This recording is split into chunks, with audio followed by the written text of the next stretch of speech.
அனைவருக்கும் இனிய காலை வணக்கம். மார்கழி 12ஆம் நாள். இன்று திருப்பாவையில் 12வது பாடலை பற்றி பார்ப்போம். கனைத்திலங்கற்றெருமை கன்றுக்கு இறங்கி நினைத்து முளை வழியே நின்று பால் சோர நனைத்தில்லம் சேராக்கும் நற்செல்வன் தங்காய் பனித்தலை வீழ நின் வாசல் கடைப்பற்றி சினத்தினால் தென் இலங்கை கோமானை செற்ற மனத்துக்கு இனியானைப் பாடவும் நீ வாய் திறவாய் இனித்தான் எழுந்திராய் ஈதென பேருறக்கம் அனைத்தில்ல தாரும் அறிந்தேலோர் எம்பாவாய். பசியால் கதறித் திரியும் தங்கள் கன்றுகளை எண்ணிய எருமைகள் தங்கள் மடியில் சொரியும் பாலை சிந்தியபடியே அங்குமிங்கும் செல்கின்றன.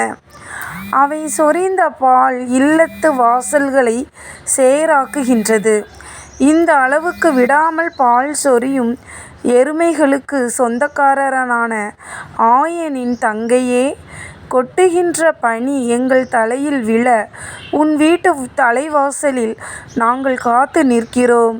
சீதையை கவர்ந்து சென்ற ராவணனின் மீது கோபம் கொண்டு அவனை அழிக்க ராம அவதாரம் எடுத்த கோமனாகிய அந்த நாராயணனின் பெருமையை பாடுகிறோம். நீயோ இன்னும் பேசாமல் இருக்கிறாய். எல்லா வீடுகளிலும் அனைவரும் எழுந்துவிட்ட பிறகும் உனக்கு மட்டும் ஏன் பேருறக்கம்? எருமைகள் பால் சொரிந்து உறங்கும் தோழியின் இல்ல வாசலை சேராக்கி விட்டதால் அவளது வீட்டுக்குள் நுழைய முடியாத பெண்கள் அவளது வீட்டு வாசலில் உள்ள ஒரு கட்டையை பிடித்து தொங்கியபடி அவளை எழுப்புகிறார்களாம். இந்த பாடலில் தலையிலோ பனி பெய்கிறது. மார்கழியில் எழுந்து குளிர் தாங்காமல் வெந்நீரில் குளிப்பவர்கள் இவர்கள் படும் கஷ்டத்தை உணர வேண்டும்.